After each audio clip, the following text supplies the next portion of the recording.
They are the remotest of nations, the most just of men, the favorite of the gods. The lofty inhabitants of Olympus journeyed to them to take part in their feasts. Their sacrifices are the most agreeable of all that mortals can offer them. This is how Homer described the Nubians around 3,000 years ago, an African people who lived along the banks of the River Nile.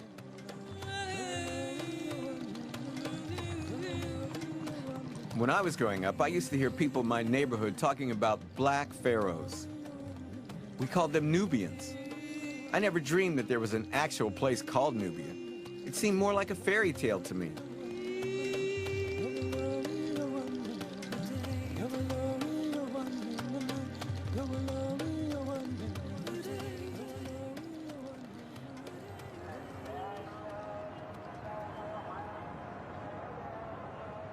I'm in Cairo at the beginning of my journey in search of ancient Nubia. From here, I'm heading south along the Nile to Aswan, Egypt's southernmost city where Nubia begins. Then I'll cross over into the Sudan and travel to the heart of the ancient black kingdoms of the Nile.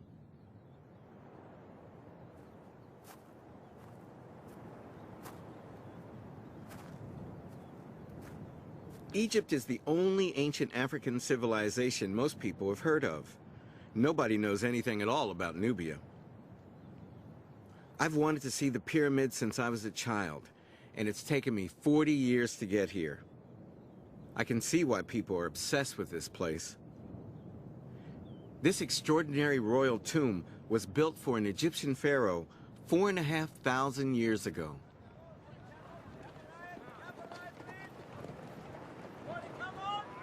Egypt has become a place of pilgrimage for African Americans trying to rediscover their identity.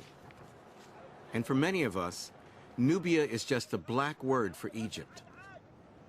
So why have you come to Egypt? I think for me, it's just been a dream come true, and then trying to make a connection to a historical past that we've been misled about all this time. And so, What do you mean we? Oh, I mean I say in terms of African American people, when we look at the history of Egypt, we've always been told that Egypt is out of Africa, not a part of Africa, and to actually be on the continent for me is just a really a big thrill. When we were growing up though, in school, all the pharaohs looked like white guys. I mean, they could have been from Milwaukee or someplace, or Minnesota like you are. Like, what was that about? I think it was to continually enslave us. I come to get a sense of my history, and not the history that was given as African American in America by the Europeans. Mm-hmm. Well, who do you think built the pyramids? I think Africans built the pyramids. I grew up believing that they were European, or they looked like Europeans. They were white, you know, the Cecil B. DeMille story. And I think they were Nubians, which is dark skin. About your color, darker? I think all shades. Mm-hmm. I think all shades. Just like African Americans, we come in a lot of, yeah. Just like this group? Yeah, exactly. Back home, the real Nubians have got lost in a debate about the color and origins of the ancient Egyptians. But 400 miles south of here, there is still a real place called Nubia, the home of an ancient African civilization that was definitely black. How much a t-shirt? 5 pounds? Too much. I want the Nubian price. I'm a Nubian.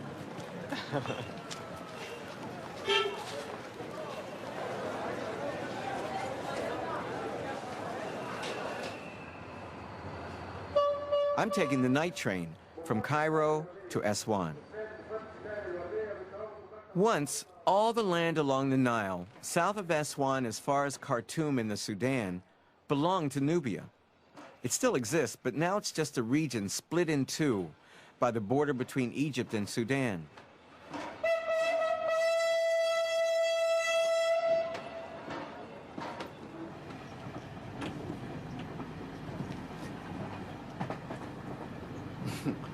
I was hoping there was another room in there. Well, it's cozy.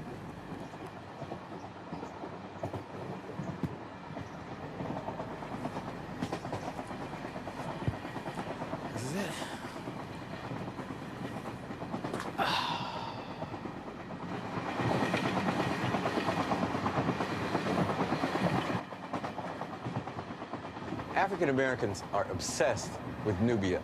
There must be 1,000 shops in America with the name Nubia in the title. My favorite, my daughter's favorite, is a shop called Nubian Notions.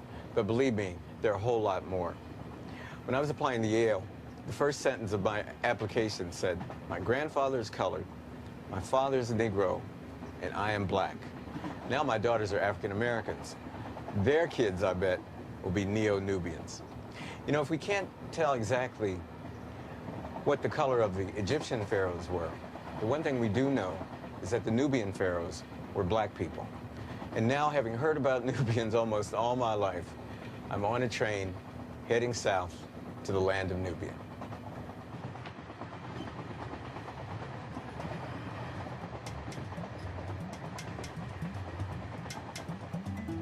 I'm embarrassed to admit that I know so very little about the real Nubians. But the ancient Greeks and the Romans knew the Nubians. Magical tales about this distant African people traveled back along the trade routes to Europe. And one of the Nubian kings, named Taharka, is even mentioned in the Bible.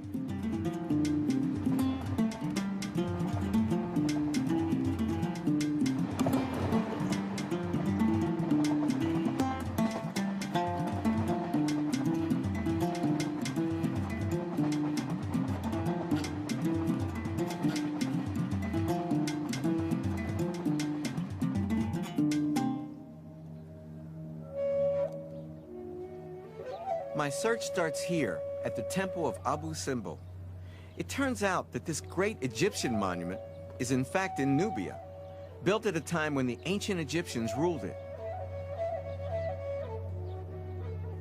Most Egyptologists aren't that interested in Nubia, but I found one who's passionate about it. Bassam el-Shama thinks that Nubian history has been ignored for far too long.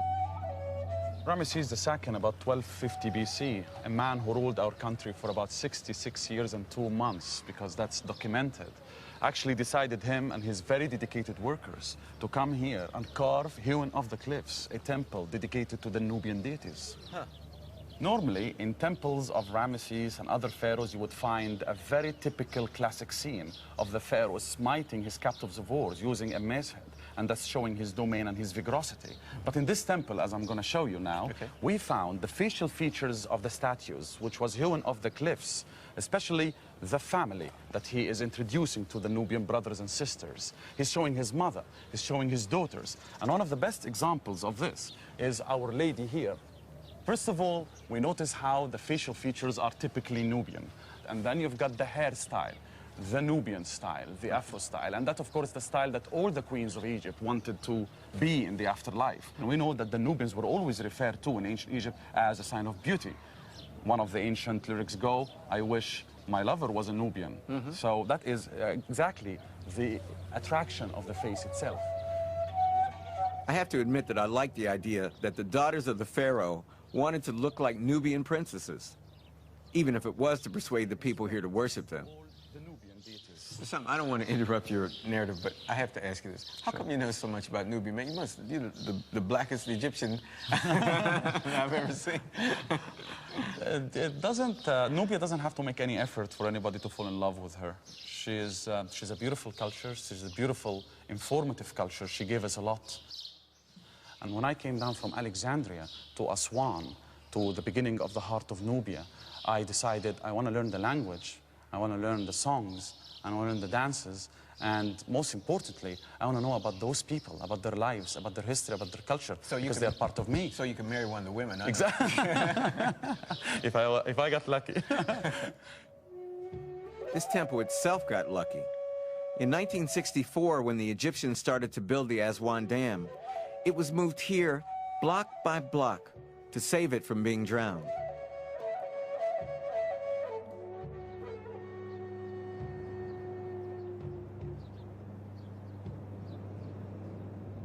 The Aswan Dam is modern Egypt's greatest engineering project, bringing electricity and water to the entire country. But it devastated Nubia, flooding 500 square miles of its land. When I look out over this lake, all I can think about is what we can't see. All the history of an ancient civilization that's been lost. Many of the people displaced by the dam now live in and around the city of Aswan. They still call themselves Nubians and are fiercely proud of their culture and history. Surprise to me on this whole trip. There's even a program on local television called Nubian Treasures, hosted by Ezra Dahab. Stunningly beautiful.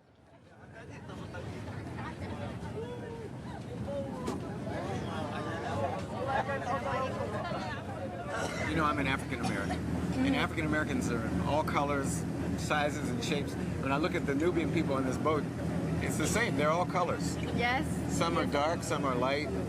But not all of them is Nubian, but I think it's most of them are Nubians. But Nubians have some special features of the face, of the color. But if I can see you, I can say if you are Nubian or not. Not only from the color, I think it's from the soul. The soul? Yes, from the soul. How about me? I think you are Nubian. Definitely Nubian, yes. You look like Nubian men here in Aswan. I do, really? Yes, I think so. And most of them saying Salaam Alaikum, good morning to you. They think that you are from Aswan and you're Nubian. I like that. You know, African Americans are obsessed with Nubia. They love Nubia. They want to. They don't even know where Nubia is, but the one thing they know is that black pharaohs and it ran Egypt. And they think that it's the greatest of all the black peoples, the Nubian people. Yes, because Nubia is a part of Africa, and the African people, they are a part of Africa. I think their hearts, although they are living in America, I think their heart is, a piece of their heart is still in Africa.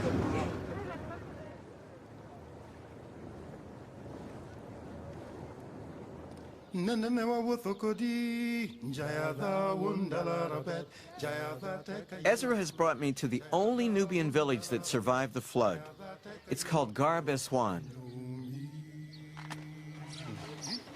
Hey, the fruit is nice, huh? This village, I can say that it looks like the traditional Nubian village. All the Nubians are like the Nubians in the ancient villages. They still, till now, talking with the Nubian language. They still, till now, wearing the Nubian clothes. They still, till now, having their tradition in all the occasions of their life, traditions on wedding and celebrating. They say the same. Yes, yes. Since the loss of their land, younger Nubians like Ezra are determined to preserve their own language and culture and want to find out more about their ancient history. This area which the Nubia, the real Nubia, was there. And now it's under the water. Yes, because the water covered every place there. Just the monuments, we could save it, and the people. When I was a boy, a little boy, and the dam was being built, it was famous. People talked about it all over the world. But the black Americans in my hometown were very angry because they said it was racist. And I remember a woman, a school teacher, started a campaign to try to save Nubian culture because she said that the only reason they were building it here was to bury Nubian culture because Nubians were the black people. Does it make you angry that Nubian civilization is buried under that lake? Not angry, but it makes me sorry. Because I dreamed that one day I could visit this place. I dreamed that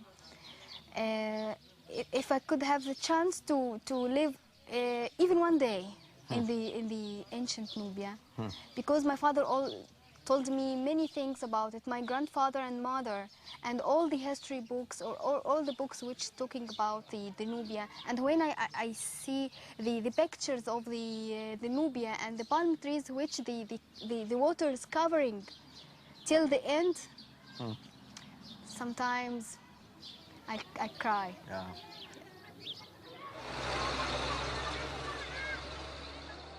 Ezra wanted me to see where most Nubians live today. Balana was one of the villages specially built by the government 35 years ago for refugees from the flood. How far from the river are we? From the river?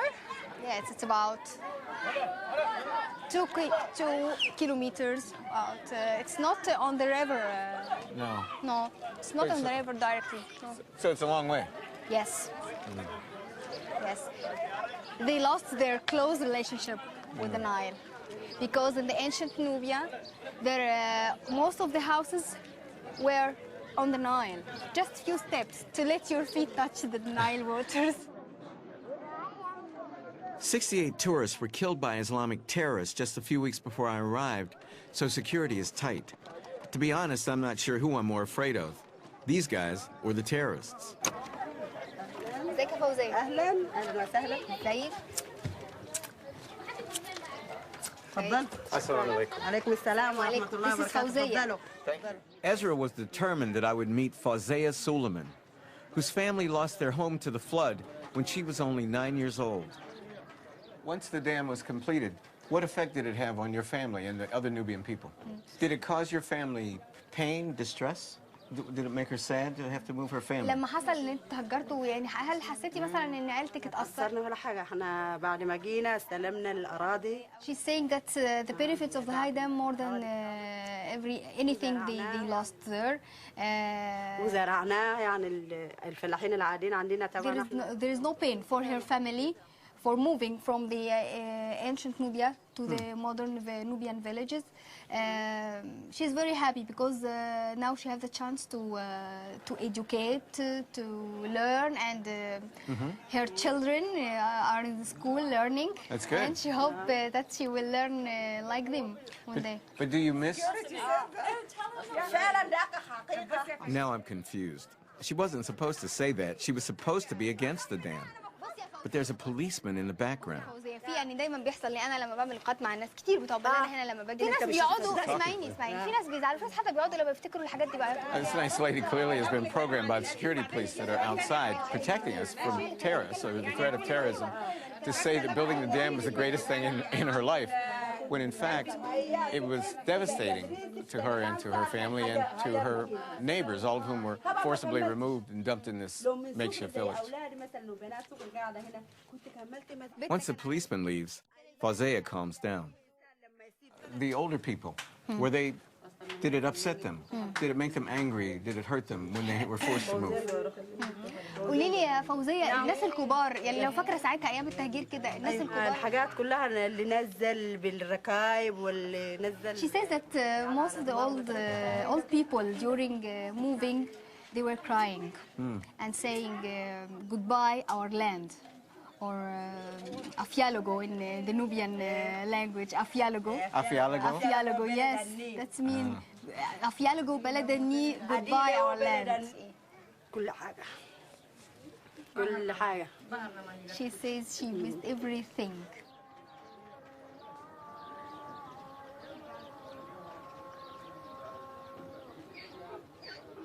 It's become clear to me that I'm not going to find ancient Nubia here in Egypt.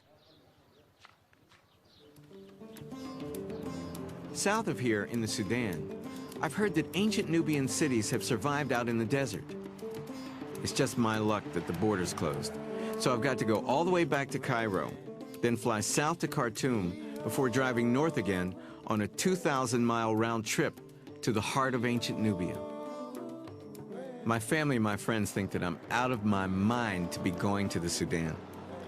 All we ever hear about the Sudan is that it's in a state of civil war, it has a fundamentalist Islamic government, and it hates Americans. So I'm kind of nervous.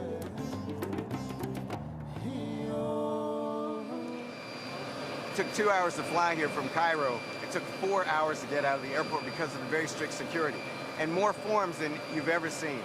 I'm holding all my permission forms, permission to enter the country, permission to travel to the north, permission to make our film, even permission to take photographs for my family. But what can you say? Despite that, I am very excited because I am finally making my way to the heart of the Nubian kingdom, the ancient black kingdom of the Nile.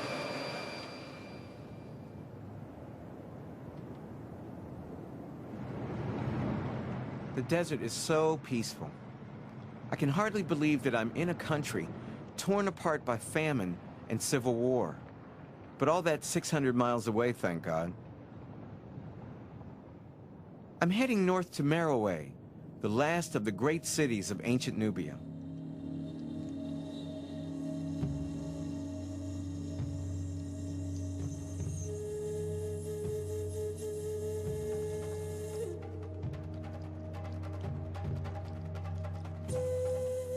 These pyramids are spectacular.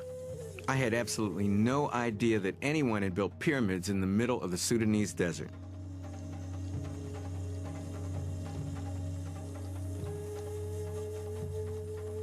Ali Osman Saleh, a Nubian archaeologist and an old classmate of mine from Cambridge, has come to show me around.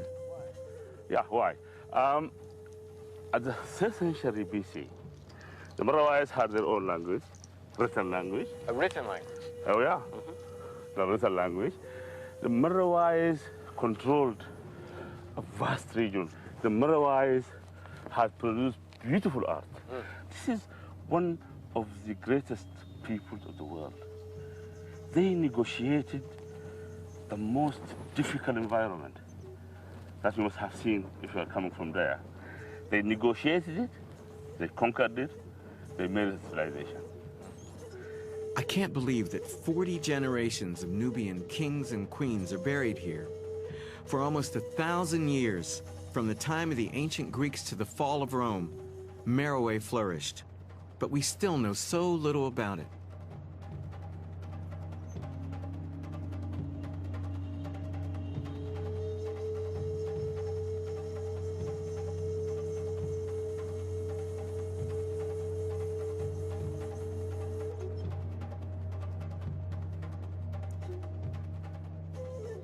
Meroitic civilization is clouded in mystery.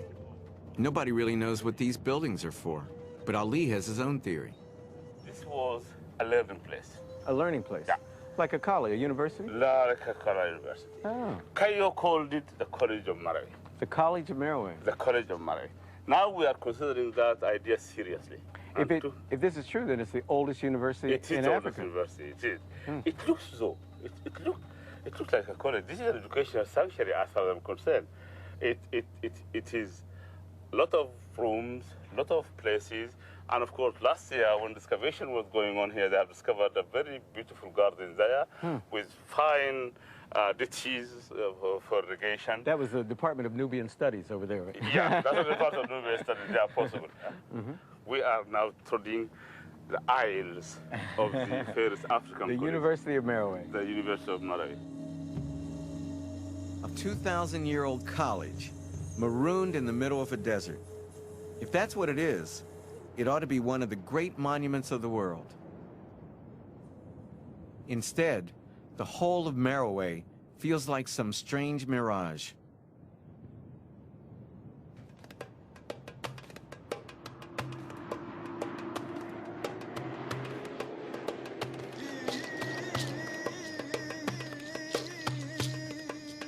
I'm driving north to find an even older Nubian city.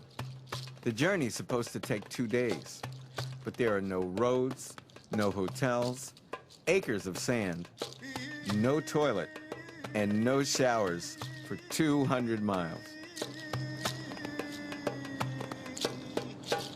I've been thinking about what these sand dunes remind me of. And I think it's caramel ice cream or caramel ice cream. Like big mounds of off-brown ice cream. You go over a sand dune and you think you're all alone. And then two people pop out of nowhere with goats or riding a camel. Or you go off to use the bathroom over a hill in the middle of the night, as I did last night. And I almost stepped on a camel, which is quite frightening. If I didn't have to go to the bathroom before I saw the camel, I had to go after I saw the camel. But it's also not difficult to understand why the people who live near the Nile and in these sand dunes were a mystical people. It is stunningly beautiful under the stars. Last night I stepped out of my tent at 3 a.m. to go to the bathroom. And it was as if the sand were snow. From the moonlight, the sand had been transformed into this beautiful white cover that reminded me of Christmas time in Boston.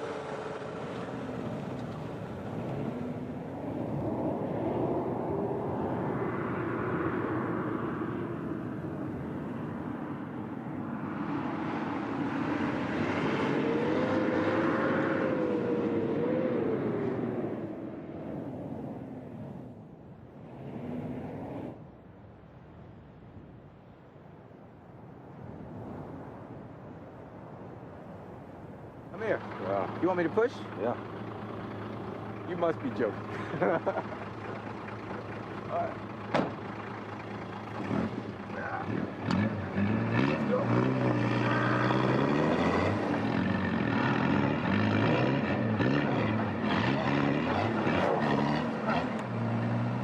Go on, Amir. Good?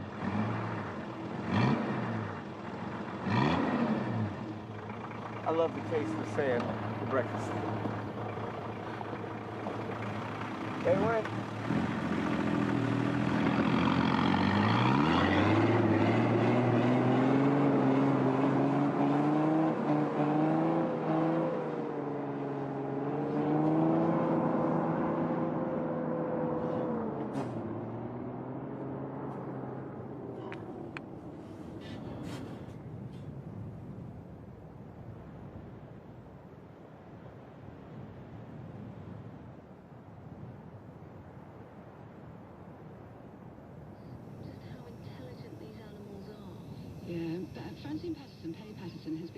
At night, the temperature in the desert drops to 0, but not in my tent.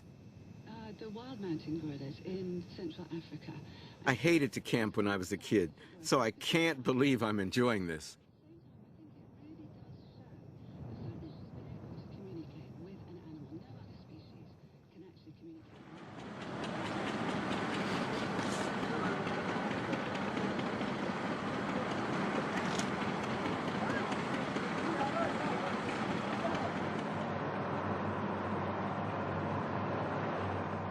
What a relief to get out of that desert. Now I understand why people worship the Nile.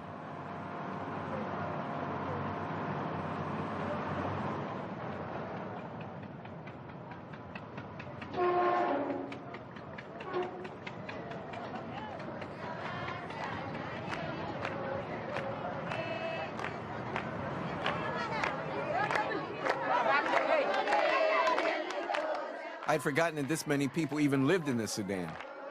I'm here for a Nubian wedding. Maybe I'll get a chance to dance with some Nubian princesses.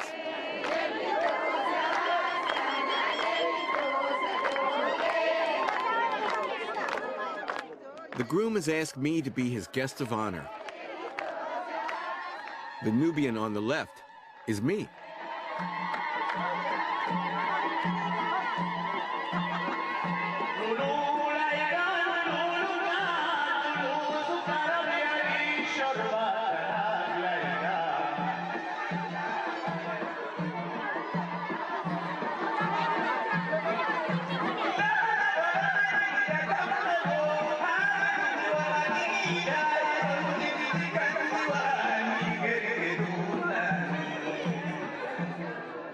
That was just the first part of the ceremony. Now we're at Nubia's version of the bachelor party. Congratulations, my brother. How do you feel today? I feel feeling very well. I feel so happy. Happy? Yes. Are you scared? Nervous? No. No? No. When I got married, I was scared.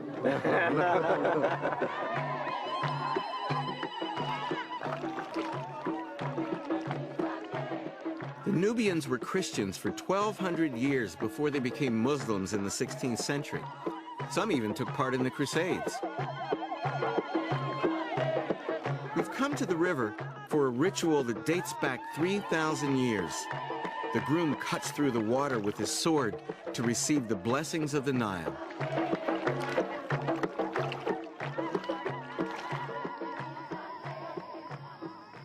I hate to leave, but I have to get going. After all, ancient Nubia awaits.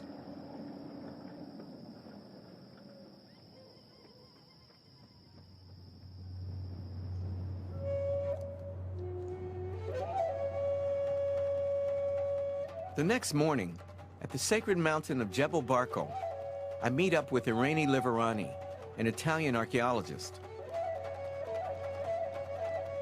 This is the temple of Mut. So it was built by Taharqa, who is the great black pharaoh who has to fight against the Assyrians in, just to defend Egypt and Nubia. So as you can see, it is well preserved, and we have beautiful reliefs here. When the god woke up in the morning, the priest or the king used to offer him cakes and milk and good food. And of course, priestesses were just playing music for him, just to let him wake up in joy. That's wonderful. It's a nice, it's very joyful religion, the religion of ancient Nubia.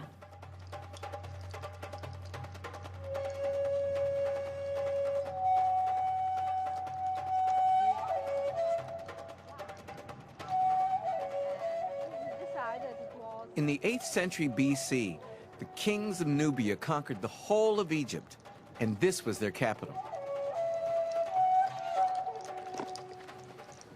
Wow, Irene, who built this temple? Bianchi built the temple, Bianchi? or better, he enlarged, refurbished the temple after the defeat of Egypt. Now, who was Bianchi? Bianchi was the first black pharaoh. He presented himself as a black man, as a pharaoh, but black, with all the features of a black man, And this hadn't the been... powerful black man, beautiful, beautiful, of course. This hadn't been done before in Egyptian art? Black people were represented under the feet of the pharaohs. That's so interesting. And he presented himself as a black, so powerful, to be kings even in Egypt. Black African kings ruled the whole of ancient Egypt for almost a century. But how many of us have ever heard of them? Why have scholars been so reluctant to give Nubia the credit that you are willing to give it? Racism. Racism? Racism. I call it racism. And when they found this culture so interesting, so beautiful, so important, they first thought, oh, it is the Egyptian culture here in Nubia.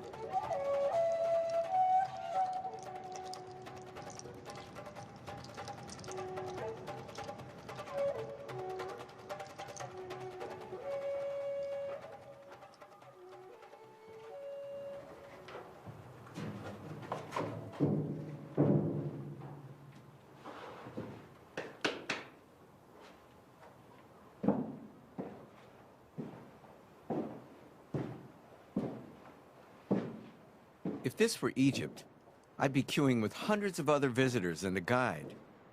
But I've not seen one single tourist since I arrived here. I'm in one of the greatest tombs of antiquity, all by myself.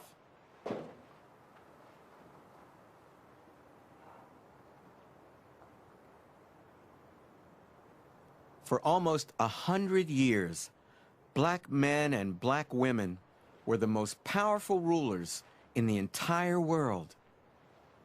Here at last, I've finally found the treasure that I've been searching for, the black pharaohs of the Nile. This is so beautiful.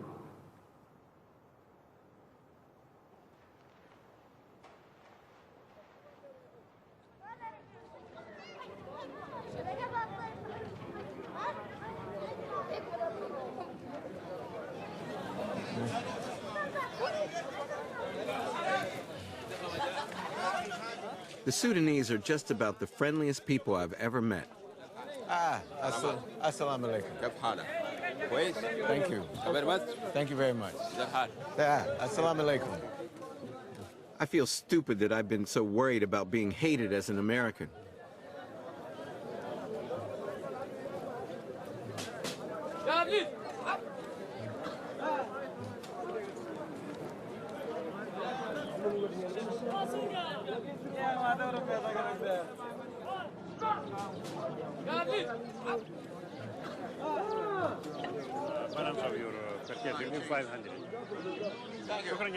Here I meet Ahmed Osman from Khartoum.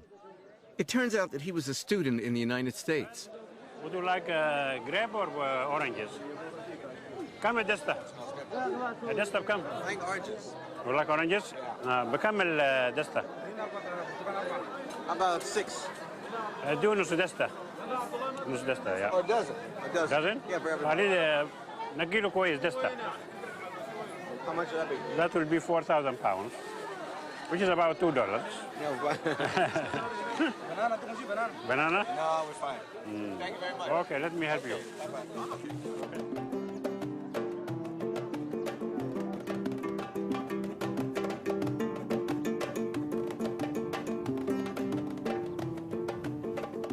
Ahmed has persuaded me to give him a lift to an oasis on the way. Would you believe that it's famous for burying people in the sand?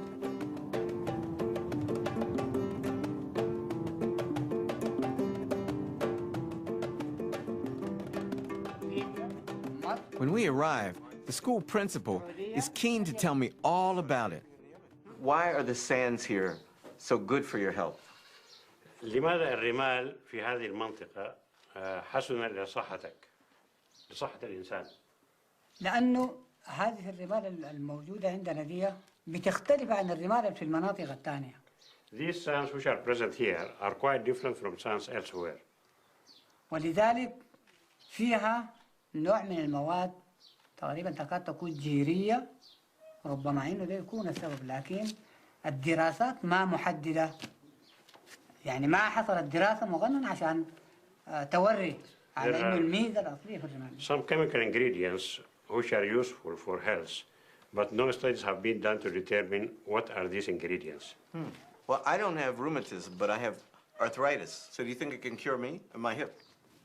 يقول لك أنا ما عندي الرطوبة بس أنا عندي arthritis اللي هو المفاصل. هل ممكن يعالجني؟ Maybe. It may be. Well, I want to give it a try. يعني لازم تجرب. You have to try it. I want to try it. Tell them I've come all the way from America to try your sand. يقول لك أنا جيت كل الطريق من أمريكا عشان أجرب العلاج بتاعك هنا. And before I know it, I am trying it. Take off your watch. Take off my watch. Okay, take off my watch. Watch. Like your glass. My glasses. I can't see. Your glasses. My glasses. Very good. My shoes. Yes, it's true. My socks. Yes. Okay, my socks. My clean white socks. There you go. Okay. Now what? Get in here? Yes. To go inside. With these? طوال. Okay. My head here? Which way? Oh, okay. Okay. Okay. I can't believe that this man has persuaded me to take all my clothes off in the middle of the desert. Excuse me. يا ذو أشوفها خلوهم شيء يلا يا أولاد. Feels rather good, actually. Well, I have to say, I've been buried in the sand many times by my daughters when they were small, and it never occurred to me it would cure anything except their boredom. I feel like a mummy. يلا يلا طوال عشان إيه عايزين نقفل ها بعد شويتين عايزين نقفل. اسمع بعد كده شيل سيارتك انت بجوا، نحن تاني ما لناش دعوه. He's telling you, you take care of yourself. Okay. I'm going out now. Okay. You are on your own. I'm on my own. Yeah. It's nice and peaceful in here. I have absolutely no idea if it'll do me any good, but I'm certainly providing the weekend entertainment for the villagers. Okay. Come. Yeah. Come. Yeah.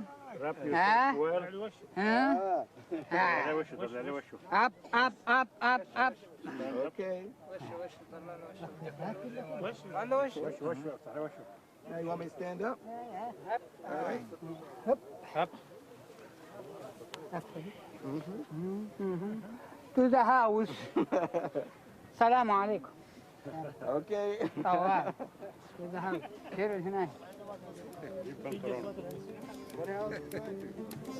In this heat, I need this blanket like a hole in the head. But I am kind of relaxed.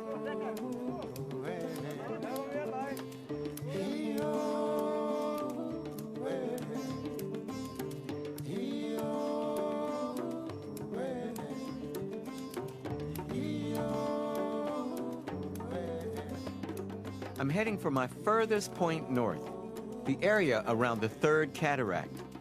This is where the most dramatic discoveries about ancient Nubia are only just coming to light.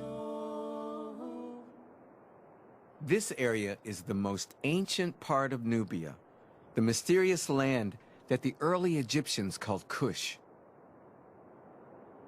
It's also where the Sudanese government is planning to build a hydroelectric dam. Once again, Nubia is about to be flooded. Villagers will be forced to move, archaeological remains will be lost. History is repeating itself.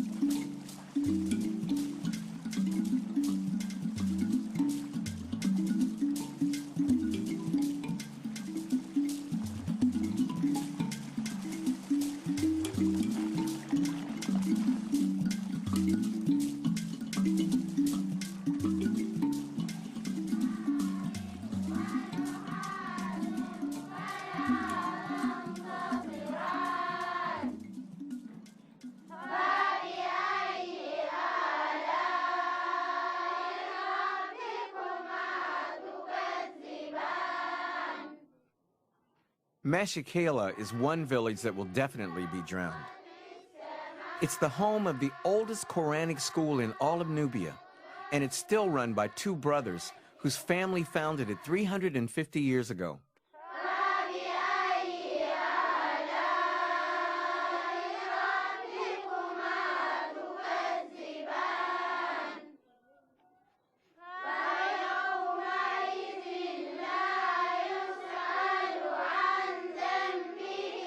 What will happen to this village if the dam is built? No problem. No? Yes.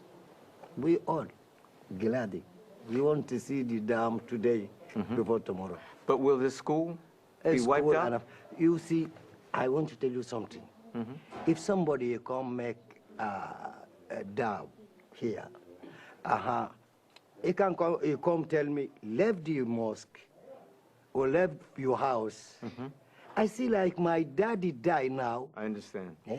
With that, I not can say no, because this dam for him Kajbar, not for him another people for another country, for him the people for him this country. When the dam is built, this school, which is so old, which means so much to you and your brother, will be flooded away.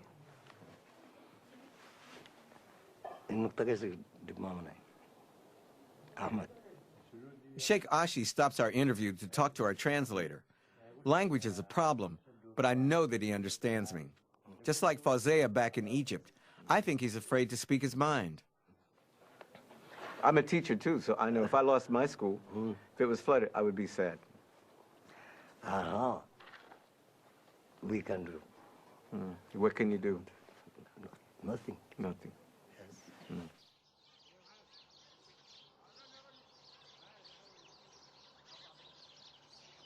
The Sudanese need electricity and irrigation, but most people here believe that a much less damaging site could have been chosen for the dam. I could only find one person who was prepared to say so. The grande dame of Nubian politics is Suad Ibrahim. She believes that because the Nubian people are so fiercely independent, they are a threat to the fundamentalist government. These dams have removed the carriers of our culture. We are not a pure blood. We are carriers of an ancient culture that managed to remain vibrant even after we lost the ability to write. We are illiterate in Nubian letters. I am just beginning to to remove my illiteracy. These people are the carriers of our culture. Inundation means a very rough, shortening, cutting. You would think they would be proud of the Nubian heritage. They ought to pre-Islam. be. They ought to be. They ought to be. We are Sudanese. We do not plan. We are not separatists. We believe the Sudan from Halfa to Numili is our home. But why would they want to inundate or bury Nubian culture? No, they wouldn't put it that way. Of course not.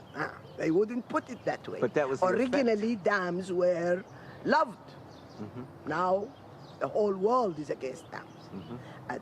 Originally dams were considered the way to progress, the way to provide industry, to irrigate more land, and so on and so forth. They give us beautiful words about development, but it's not development. What has happened is that we were scattered. Our kids are now living on the outskirts of cities all over, whether in Egypt or in Sudan, because many don't like where the places that they are taken to. And in Sudan, Kajbar Dam is different in that it is a political structure. It has nothing to do with development. It's so sad to think that even more of this rich ancient culture will be lost. 20 miles away, just beyond the reach of the new dam, archaeologists are making some of the most surprising discoveries in the whole of Africa.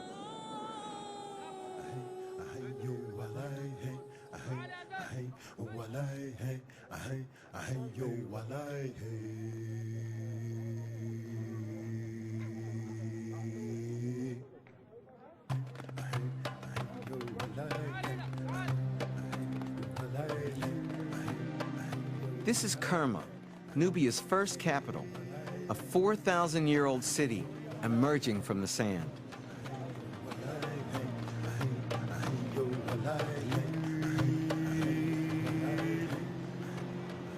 Every winter for the past 30 years, the Swiss archaeologist Charles Bonnet has been digging here. Here, naturally, we have the people doing the first cleaning of the surface and appearing, we can see the wall appearing step by step. It is a marvelous discovery because... oh, right there? Yes, oh, you can see a break. This break appear during the last seconds. And this brick have more or less 3,800 years. This is 3,800 years old? Yes, exactly. Wow.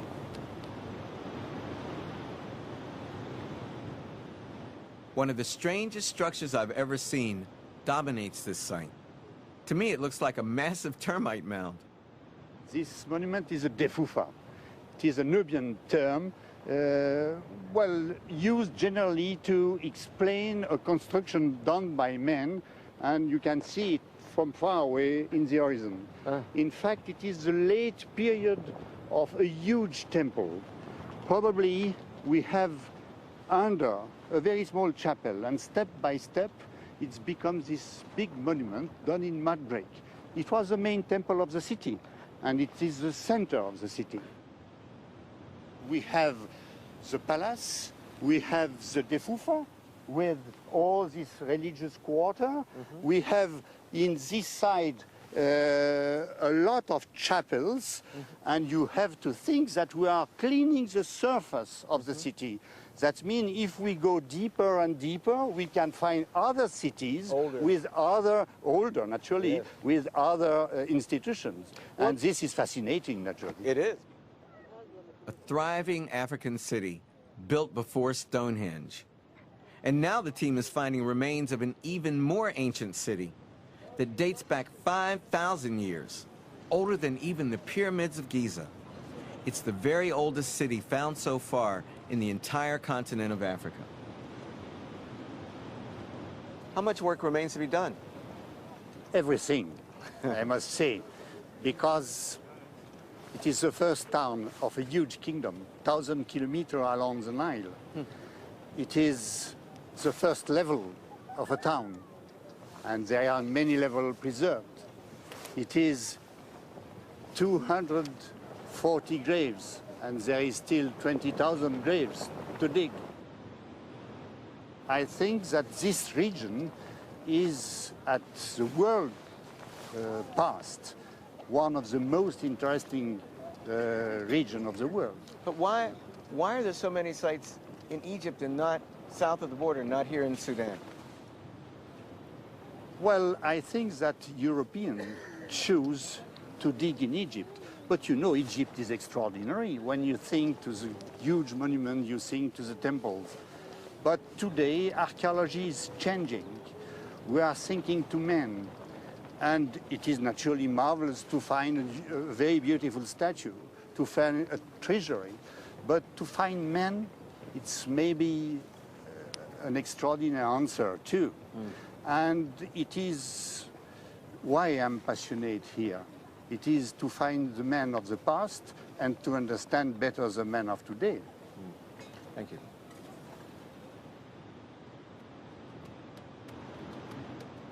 I began this journey in search of the black kingdoms of the Nile.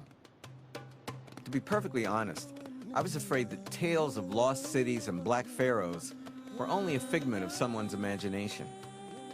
I never dreamed that I'd actually find pyramids, painted tombs, and entire cities. But what makes me sad is that a lot of this could still disappear before anyone really has a chance to understand it.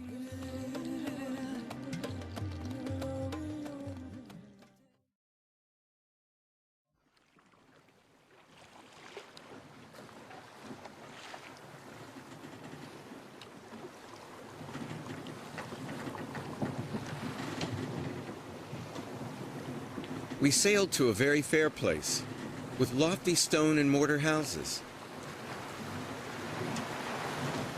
The men are in color either tawny, black, or white, and their women go attired with silk and gold in abundance.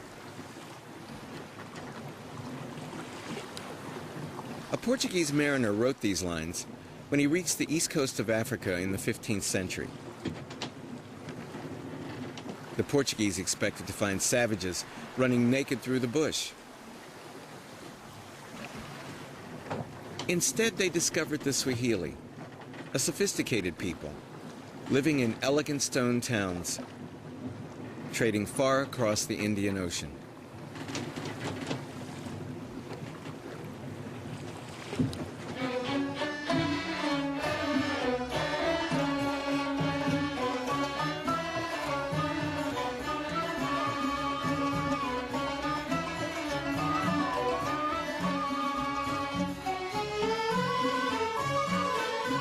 Once, hundreds of Swahili settlements dotted this coast. Many are now in ruins, but some, with their distinctive Muslim culture, have survived to this day.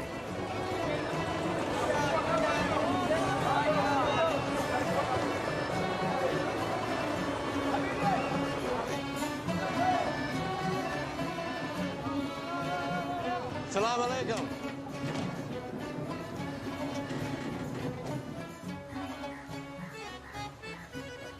I begin my journey on the island of Lamu, just off northern Kenya.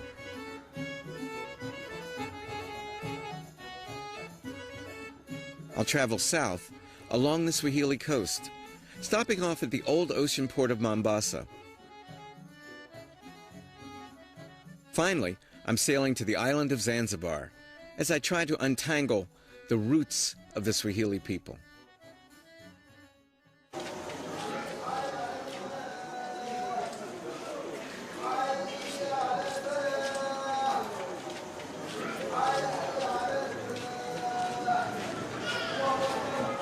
Lamu is the most traditional of all the Swahili towns.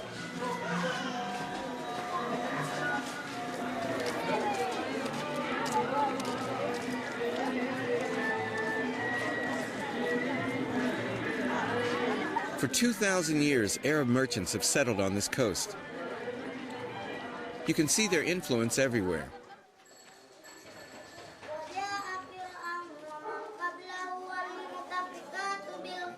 There seems to be a mosque on every street corner.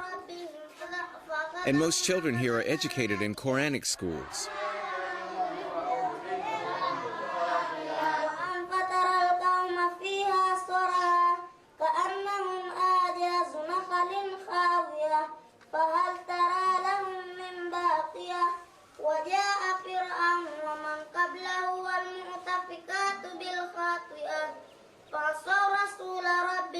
It feels more like the Middle East than Kenya. Yet I'm in the heart of Black Africa.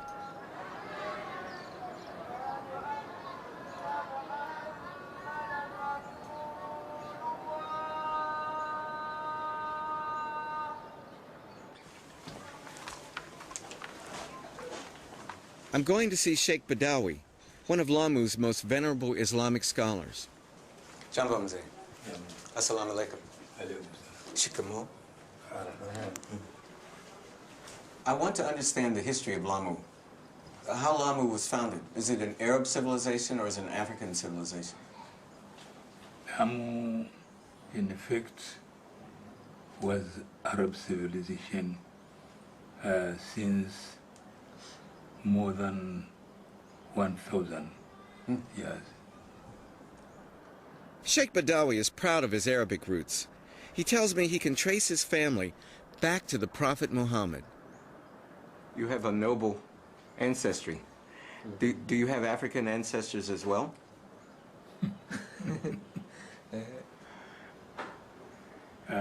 Sasa sisi hatupendelei kwa kizazi cha Kiafrika ni kitoevu, lakini twajua Afrika na kizazi chake na pande mwingine Asia na kizazi chake, lakini sasa all his ancestors are coming from Arab people, and in the past there was a system of making concubines. Concubines? Yeah. Yeah. Marrying those women. Yes. So it resulted to people to be considered as inferior. And the concubines were African women? Yeah, concubines, yeah. I see. Why did Arab men take African women as concubines? Maybe people could not afford to marry many Arab people. So the Africans, or the local people, were cheap. And other reasons best known to them.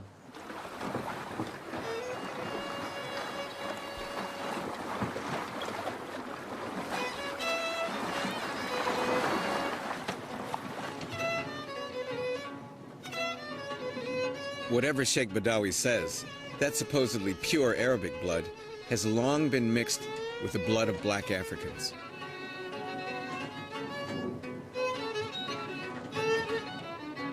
Historians say that Swahili culture was shaped by the monsoon trade winds.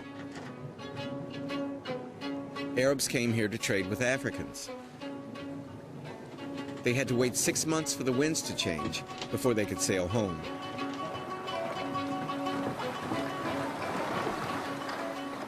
They took concubines, wives, and had children.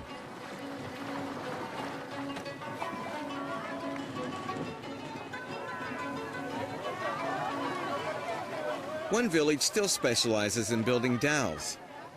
The boats sailed for centuries by Swahili merchants.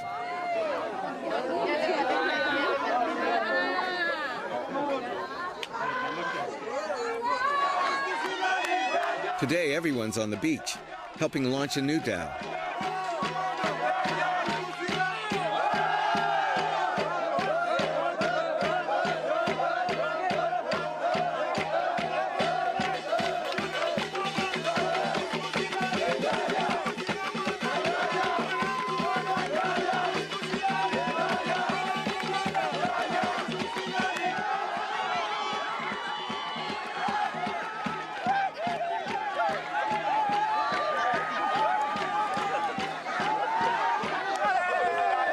Traditionally, it's the captain, not the boat, who's launched into the water first.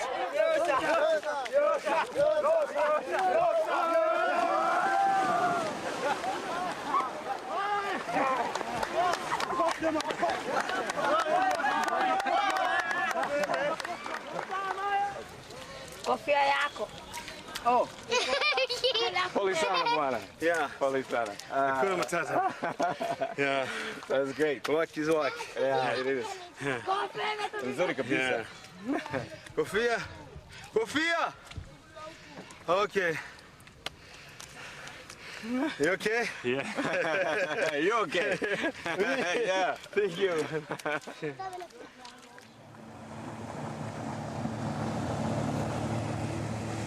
The Indian Ocean trade has long defined Swahili life.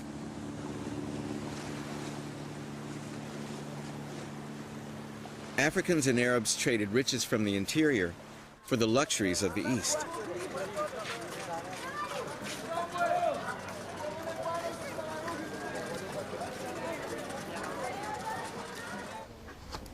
Ahmad Sagaf is an architect whose family has lived in Lamu for generations.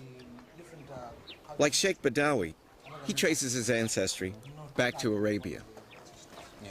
Now, when your ancestors came here in the 13th century, did they mix with the Africans? Yeah, because they can't live by themselves. They have to mix with the people so as to harmonize their stay in Kenya. So African men could marry Arab women? Very rare, in a very rare case. Very rare. But an Arab man can easily marry an African woman. So the Arab men intermarried with African women, and they created the Swahili people? Yeah, this is how the birth of the Swahili language and culture came about.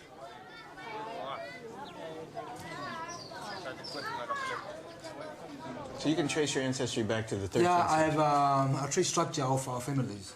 A family tree? Yeah, from Prophet Muhammad up to my sons now. You do? Yes. Wow, that's great. I have a couple of that one. Huh. But can Africans trace their ancestry back that far? Not mostly, because most of them were illiterate. So they don't know how to keep the records. This was the main problem with those peoples. If you lived in the States, you would be called a black man. You're not black here. Here, I'm not black, because most of the people, they recognize me as a local Arab. A local Arab. Yeah, a local Arab. Does that give you greater social standing here? Yes, very much, yes, because I can now identify myself as somebody else from other clans or from other families. Other clans, other families. Other families. That is the most important of keeping up all these records of the family tree structure. And you know what? It's exactly the same in my country. Everybody wants to be from elsewhere.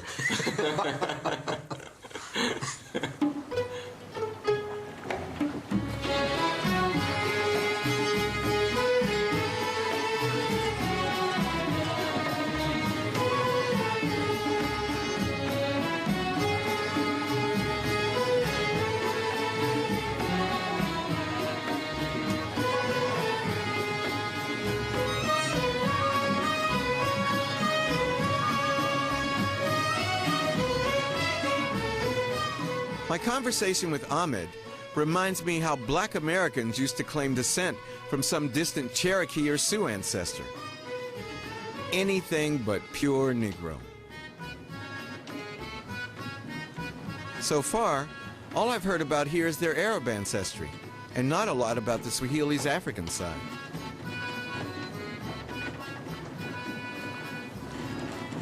I'm on my way to the ruins of Shanga, the oldest city yet discovered on the east coast of Africa.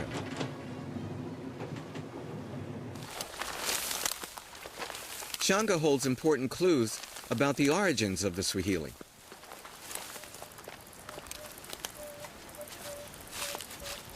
Muhammad Badi and Abbas Shakuna took part in the original excavations. That is the Friday Mosque, and it's one of the most funniest features we found on this settlement. Let's go near it, I'll tell you. It's huge. It is one of the biggest mosques. This is said to be 14th century. Now this is facing the Kaaba in Mecca.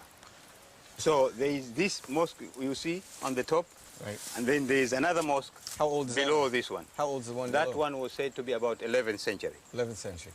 And then we dug further down. That means this is the first strata of the town. Below it there is the second town. And we went down under that second town. We found the original settlement, which was composed of mud and wattle huts. The mud and wattle huts they found were laid out like other African villages further inland. This was a major discovery. It proves that Africans were already living here before the Arabs first landed. So then, in come the Arabs. The Arabs. 2,000 years ago. 2,000 years ago. Okay. And they intermarried with the local people. But did they conquer the local people, or no, were they equals? They did it in this way. For example, you come in as an Arab, you meet me, a black man, you mix blood with me. So now there's no more war between me and you. I accept you as my brother. So you eventually you become the boss of that area as Arabs. Eventually, so the Arabs came to dominate. Dominate the local people.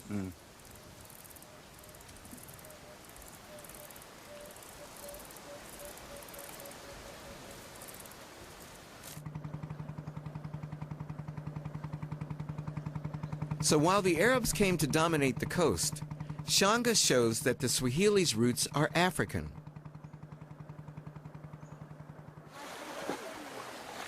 And what's more, their language, Swahili, is a Bantu African language with some words borrowed from Arabic.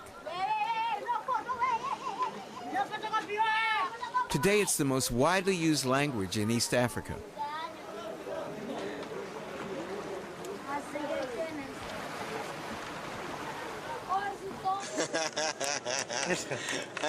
Yeah. Mzungu. Mzungu, take it easy. Smoke, huh? Well, here, there. Abbas, my guide from Shanga, is typical of this Swahili mix. To me, he looks like an African, but he also has distant Arab ancestry. Abbas, what do you think when the old Arab families here say that Lamu is Arab civilization, it's not African civilization? I can say my grandfathers come from Arabic. Your grandfather's Arab? Yeah, but my mothers is Africans, come from here, Bajun, yeah. But everything's changing, you know. First it was Arabic, and then British come. Then now we are independent, you know? So everything's changing. So we're still in Africa now.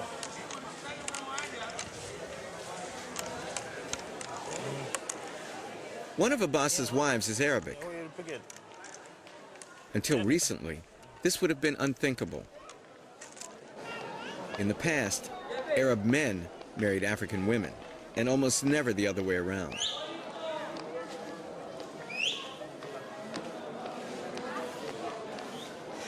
You know, Abbas, I have 2 daughters too. I've got 9. But how many women? Mothers, just 2 mothers. Okay, 2 mothers. So you've been married twice, or? Yeah, I've got 2 wives now. What's it like to have 2 wives? You know, where I come from, you only have 1 wife. Yeah, our religion, we are allowed to marry 4. Do you live in the same house? No, different house. You can't bring the same houses. But you know, Abbas, if my daughters, I would rather them have 2 husbands than them to be 1 wife to a husband with 2 wives. To be 2 husbands? Yeah, I'd rather them to be, I don't want them to be... Come on, no, I'd rather them to be in control. No, that is fighting, you know. How can you put it 2 husbands with 1 wife?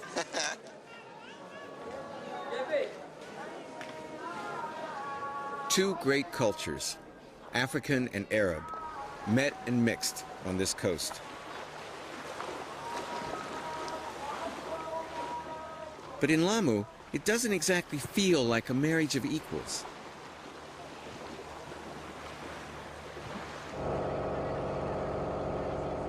The Arabs weren't the only ones who came to exploit the coast.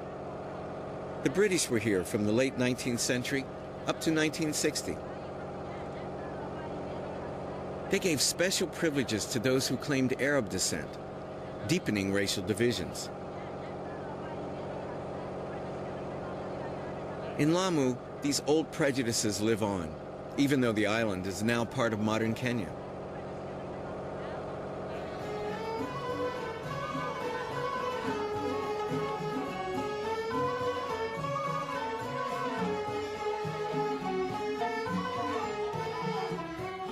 I'm on my way to the great Swahili city of Mombasa, 200 miles south through bandit country. I'm not sure whether I'm more afraid of the bus crashing or these guns going off.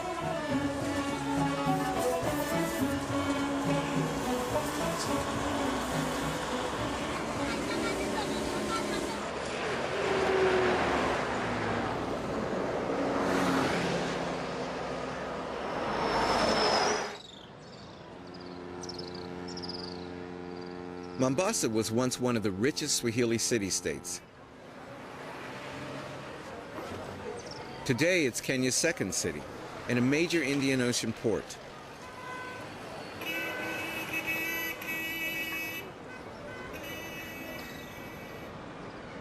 It's also one of Africa's most popular destinations for European tourists.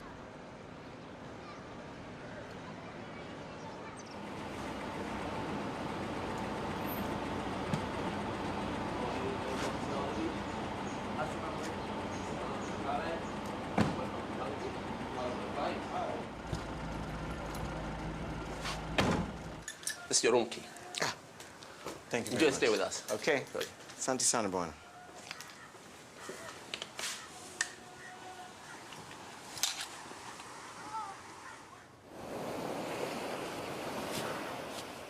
Over the centuries, Mombasa was occupied by Arabs from Oman, by Portuguese adventurers, and by the colonial armies of Britain.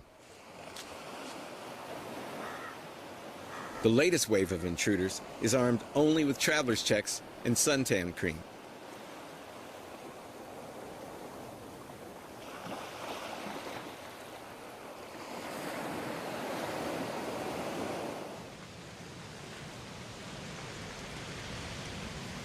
You know, though, I have to admit one thing. I never get used to coming to a resort in Africa and seeing nothing but Mzungu, or plurals, Wazungu, it means white people. It just takes me out. I mean, seeing all these black servants, basically kissing the behinds of a bunch of European tourists. I mean, you never see black tourists from the country, even the upper classes, at this kind of resort. And I find it deeply disturbing.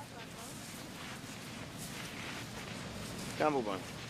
Who Jambo? When you take picture, we make selling around here with this. You see this catamaran, it's a balance. How much?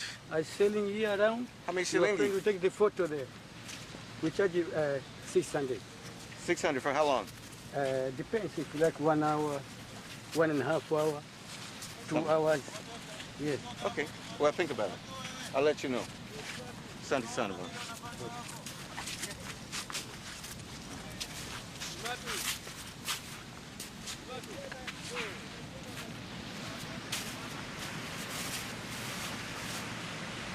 You know, it's no accident that the people from Oman and the Saudi Arabians would move here. I mean, leaving all that desert and heat for this is spectacular. It's just so beautiful.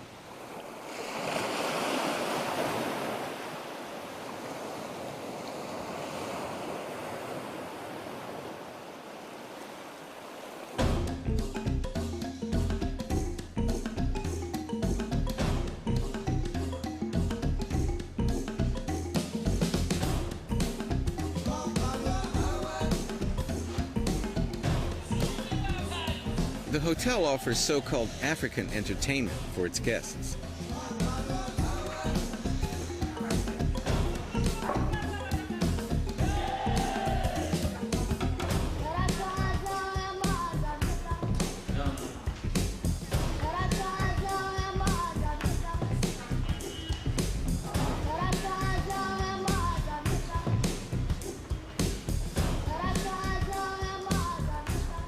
Not much insight into Swahili culture here.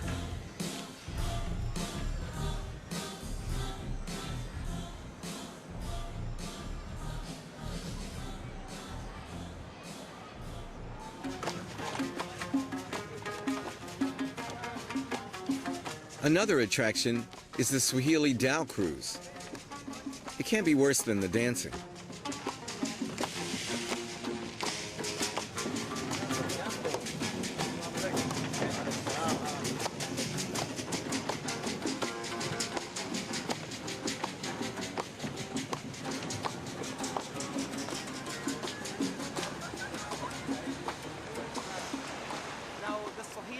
actually the original people of the coast. And basically here at Mombasa, we have 3 groups of Swahili people. There is first of all the Swahili who came about as a result of being born from an original Swahili family, whereby the father and the mother are original Swahili people. And then we have the Swahili, or a Swahili who was born in a family whereby when the Arabs came to the coast of Mombasa, they intermarried with the Swahili people here. Now, another group of the Swahili people are people who came from other parts of Kenya, and they copied the culture, the religion, and became... I half expected to be irritated, but actually I like the guide's definition of the Swahili. It's much more generous and inclusive than anything I heard in Lamu.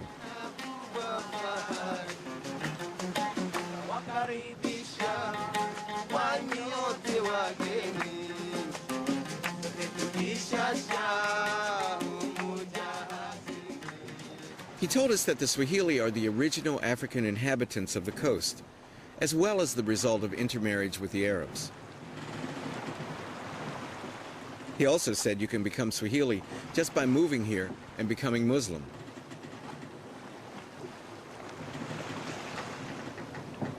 Well, perhaps our guide's definition is a little too generous.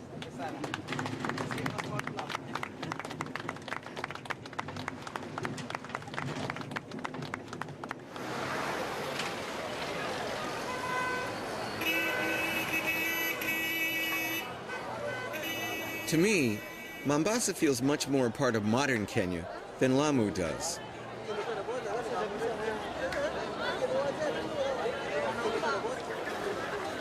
It's Swahili, but it's somehow more African, less worried about protecting its Arabic purity.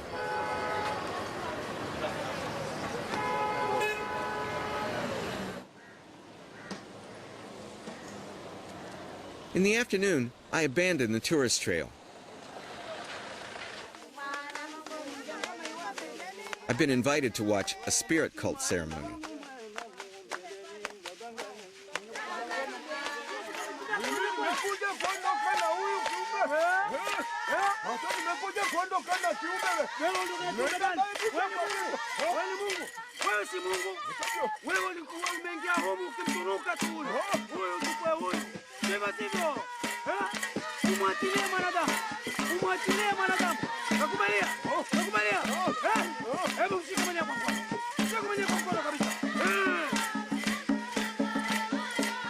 I'm surprised to hear the medium chant verses from the Quran.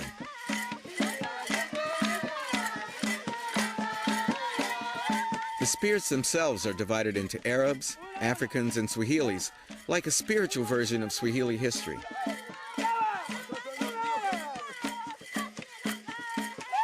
Traditional African religions here have absorbed the influence of Islam.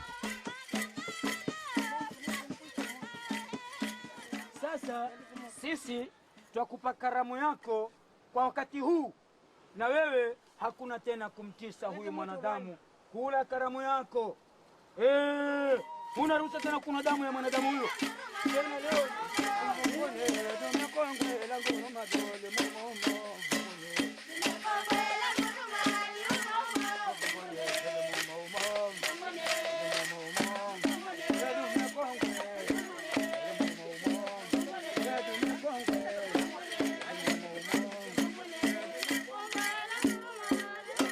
Suddenly the man collapses as the spirit leaves him.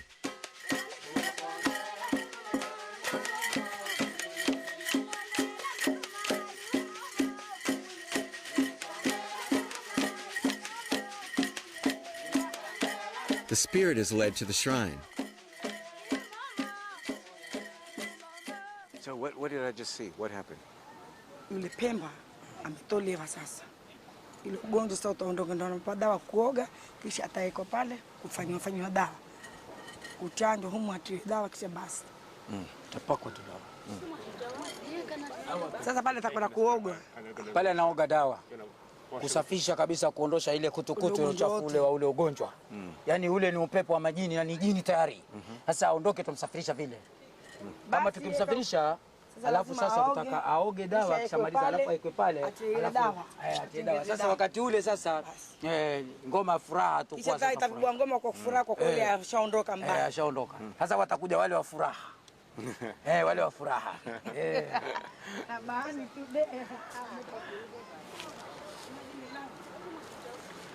Well, now I know the origin of the funky chicken.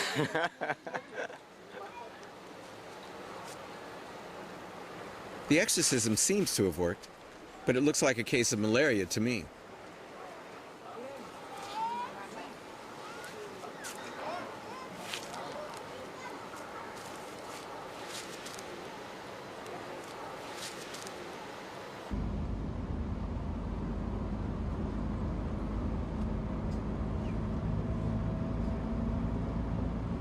North of Mombasa lies the most spectacular of all the ruined Swahili cities, Gedi. Alhamdulillahi Rabbil Alameen, Ar-Rahman Ar-Rahim, Maliki Yawmiddin. My tour begins in the remains of the grand 15th century mosque.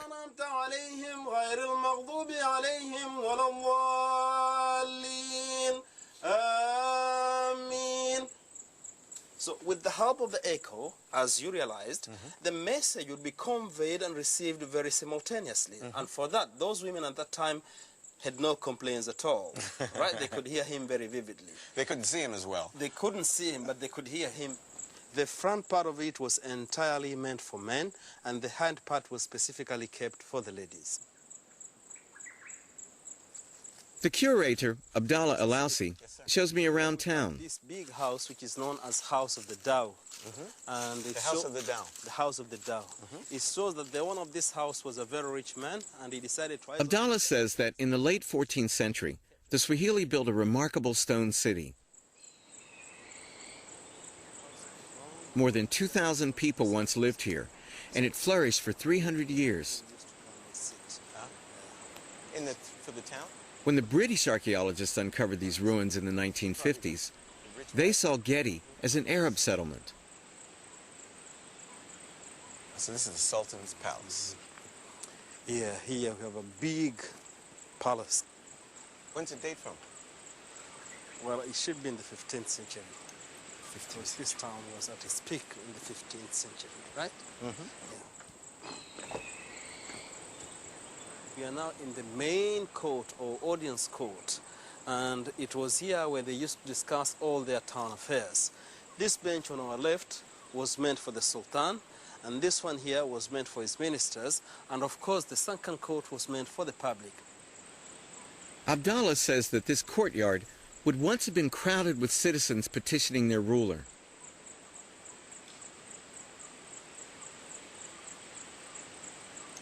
The Sultan's palace was the center of a sophisticated urban society. And people here put a high priority on the comforts of life, including the most important of all to me, good plumbing. Normally when Swahili visit the toilet, they don't stand, but they squat. And this is what we normally do. After finishing all the official business here, as far as number one is concerned, somebody would get hold of the mug, and he would leave that in the water, and then he would wash up himself, and then he'd call it a day. He'd walk out of the toilet. Okay. And there we have a hole again. That was for number two, right? So squatting again would be done here, and all official business would be done here. And it's not, I mean, a long distance from there to here. So somebody just get hold of the mug, leave that in the water, and then he would wash up himself, and then he would call it a day. I've seen toilets in Europe that are not this good.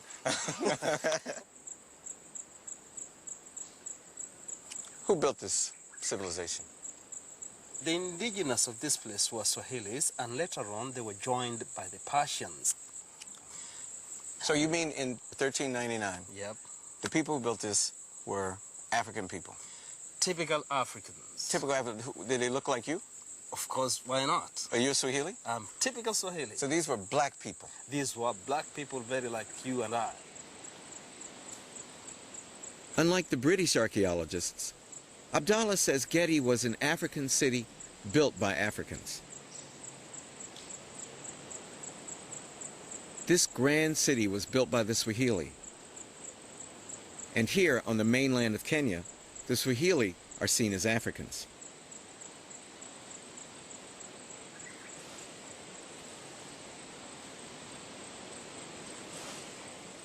From Mombasa, I fly south to Dar es Salaam, the capital of Tanzania. From there, I take the ferry to Zanzibar.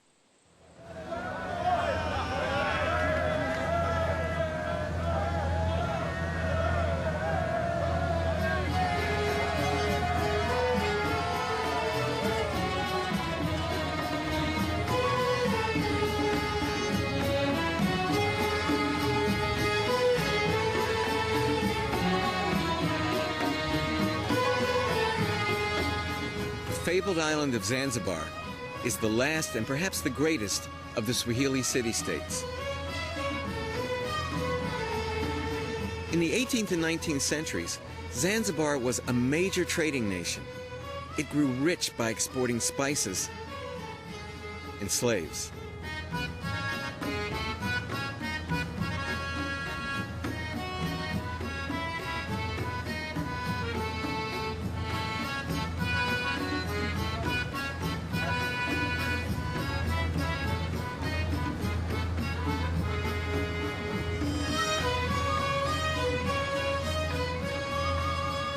I first came here in 1970, 6 years after a violent revolution. 5,000 people had been killed when Africans rose up against the Arabs and the Indians. I was 20 years old. We got into Zanzibar, and Sheikh Karume was the president at the time. He ran something called the Revolutionary Group, and he had just passed a law giving him and the 13 or 14 other members of the ruling council the right to not only sleep with, but marry any 14-year or older virgin, particularly Indian virgins. It was the most bizarre thing I've ever encountered. It's like once the Africans took over, they reinstituted slavery in reverse, able to enslave the daughters of the Arab merchants or the daughters of the Indian merchants. An air of repression hung all over the island, as strong as the scent of cloves. All of the sidewalks were covered with cloves that had just been harvested, and they would let them dry out in the sun. I'm not sure that those cloves are still there, but I hope they are.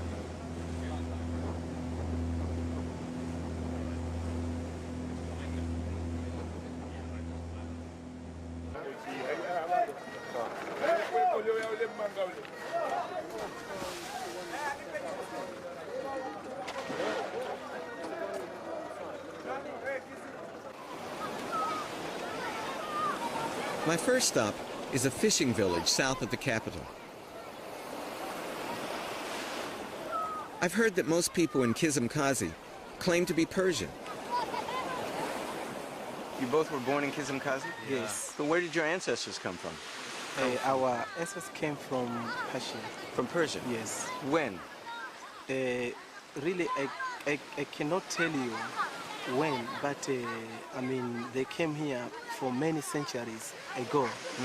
My historical teacher in the school there, he taught me about 500 years they came here. So your family came from Persia and has been here for 500 years? Yeah. Yes. Are there Africans in the village or just Persians? The most of villagers here are Persians. I think there are some African, but I don't know if they are still here until nowadays. Within the village, is it better to be Persian than African? Persians. Persian. So you have more status. Why? Well, because our ancestors come from Persia.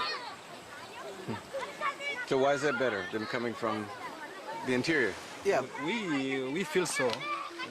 Because you see, it is a place which our parents came from, according to the historical. So just we have to explaining us about the relight where our parents came from.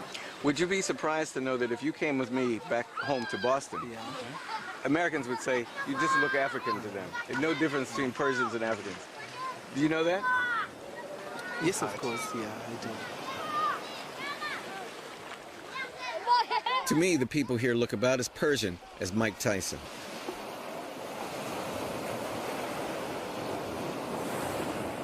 Just yards from the beach, however, are the remains of a 12th century mosque, the oldest in Zanzibar. It is Kufi greetings. Shirazi ratings. What, the round thing?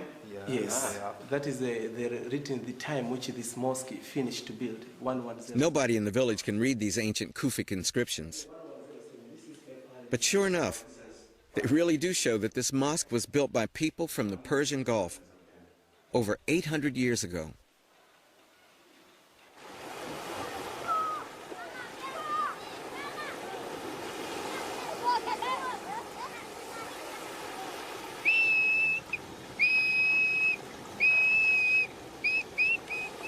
Before heading back to town, my new Persian brothers invite me out on their boat.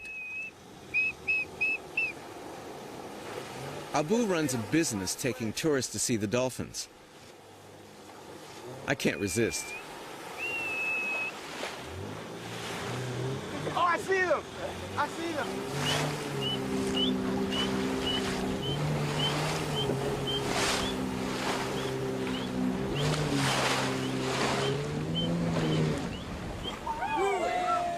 Oh, it's right under.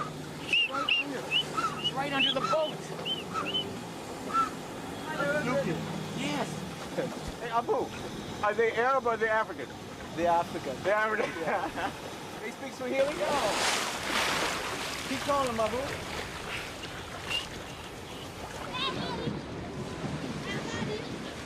So it's true that the Persians really did settle in Zanzibar, just as the Arabs and later the Indians did.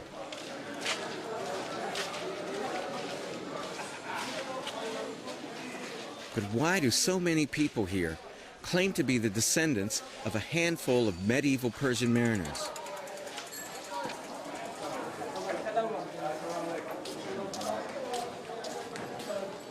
It's a bit like me claiming to be white because my great-great-grandfather was an Irishman named Brady.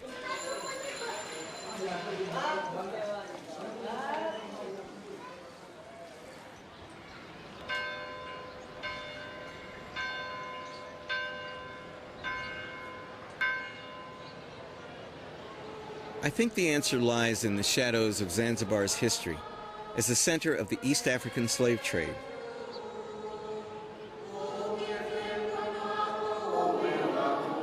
On this island, to call oneself African is to admit to being the descendant of a slave.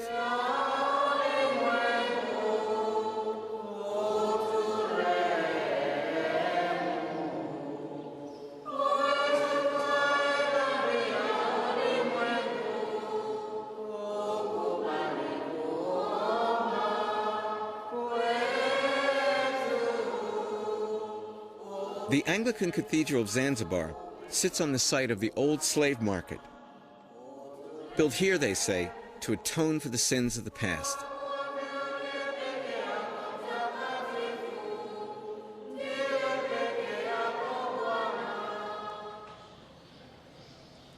Canon Gada takes me to the high altar, where the old whipping post once stood. That whipping post was a place where these slaves, coming one by one, with chains, they were taken there, and if she was a woman, she would be put half naked. And she would be told to turn around to show the morphology and all that. You see, so that the buyers would see the morphology and place the price. Now, before buying, those people wanted to know how strong that man was and how strong that woman was. They would whip, bully, and do all sorts of things. Those who cried and fell down, they couldn't get price. So the one who brought that slave would just drag and kill.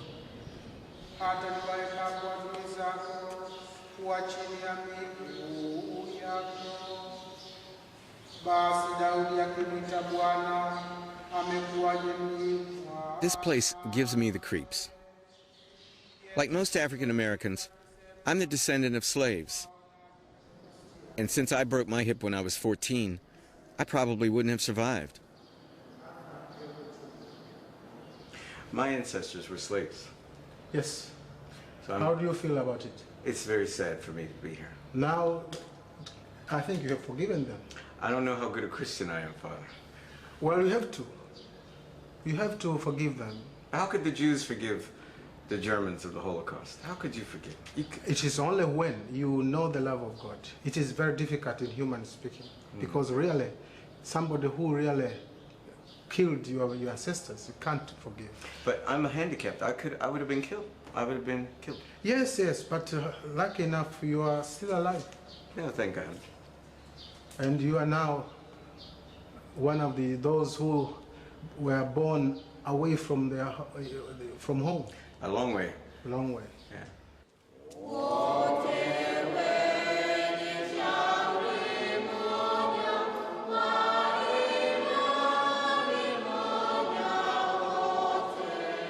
As far as I'm concerned, you'd need an ocean of baptismal water to wash away all the sins committed on this site.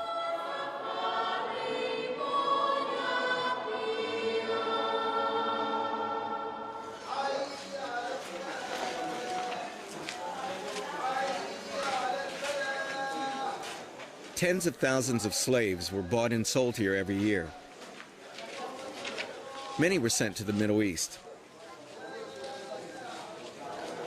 Others worked the clove plantations here on the island. And a few even went to the New World.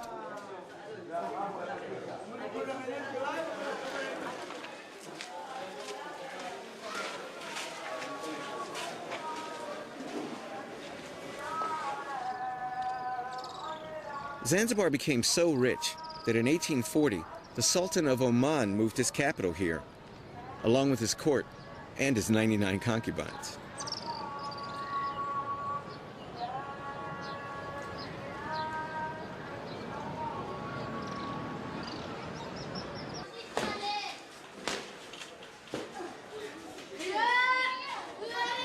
The most famous and wealthy of all the Sultan's subjects was the notorious Swahili slave trader, Tipu Tip. Look at that door. That's nicer than any of the doors I've seen in Stonetown. Maybe you've not seen many. No, I've seen a lot. His great-great-granddaughter, Umi Hamid, a journalist, takes me to his house.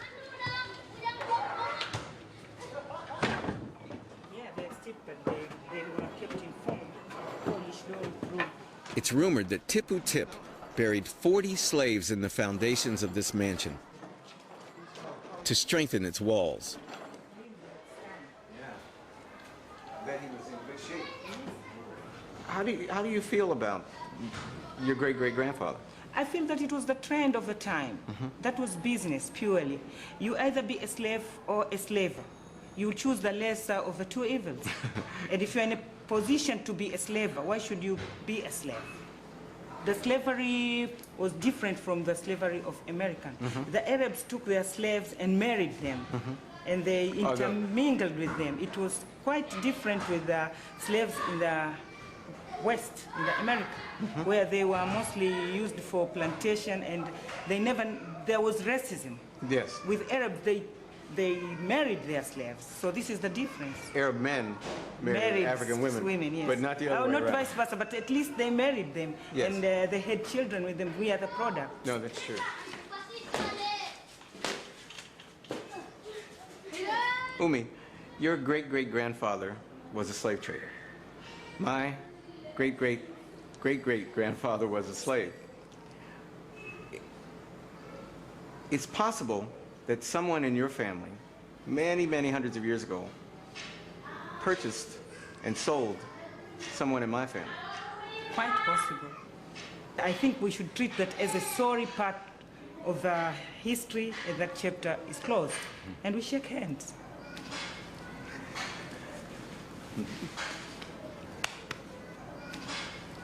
Thank you. I never thought I'd ever meet a black slave trader descendant. I mean, it never occurred to me. You know, in America, when you think of slavery, you think of white people. You don't even think of Arabs that much, though the Arabs were fundamental to the slave trade, of course, but everything in America is so black and white. And then when actually you meet someone and then you think, wow, you know, black people, you would be black. In America, they wouldn't be interested in all this Persian Arab stuff. You would be a black person. Zanzibar's bloody history did not end with slavery. In the 1964 revolution, the descendants of African slaves rose up and slaughtered Arabs and Indians in a night of terrible violence.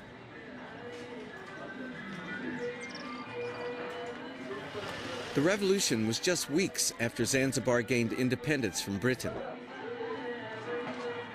Umi was a small girl at the time, caught in the midst of a violent witch hunt. It was frightening because we are of a mixed race. Half of my family are very, very fair. Half of them are black. But we are known that we are descendants of Arabs, and we had the affiliations to them at that time. So it was really scary to think of what might happen, knowing that it was a war between Arabs and Africans. Yes, things like that. The change came so abruptly, unexpectedly, and people capitalized on that. It wasn't only politics by then. It could have been grudges and other reasons. After the revolution, Zanzibar's new regime turned out to be as brutal and as repressive as the old one.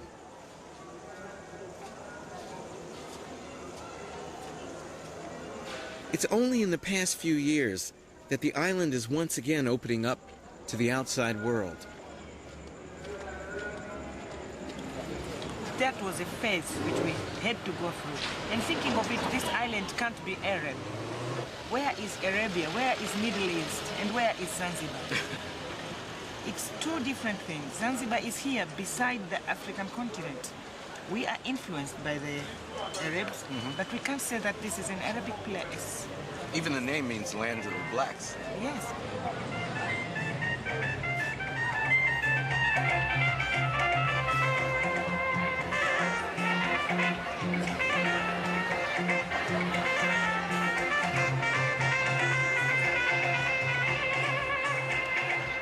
Today, most Zanzibaris are the descendants of slaves, but it's a fact that few want to be reminded of. No wonder so many of the Swahili claim to be Persian or Arab, anything but African.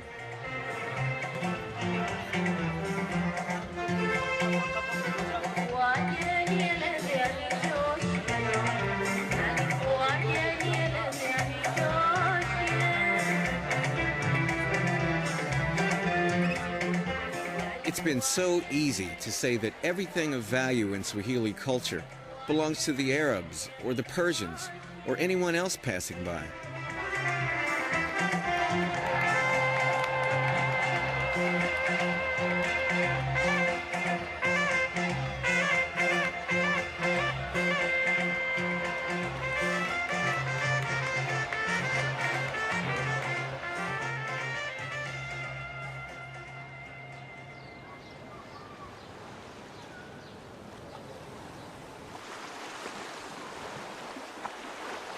When I was growing up, we used to say, if you're light, you're all right. If you're brown, get down. If you're black, get back. It's taken my people 50 years to move from Negro to black to African American. I wonder how long it will take the Swahili to call themselves African.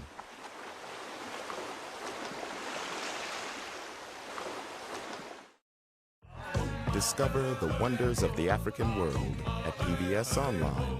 Set your browser for pbs.org.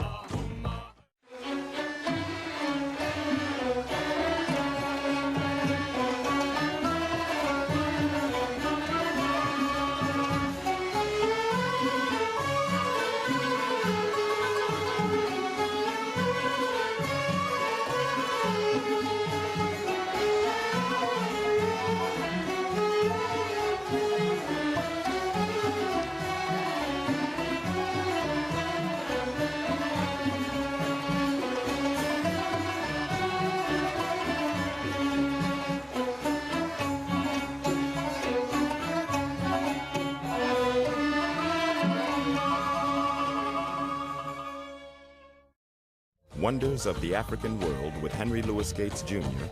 was made possible with contributions to your PBS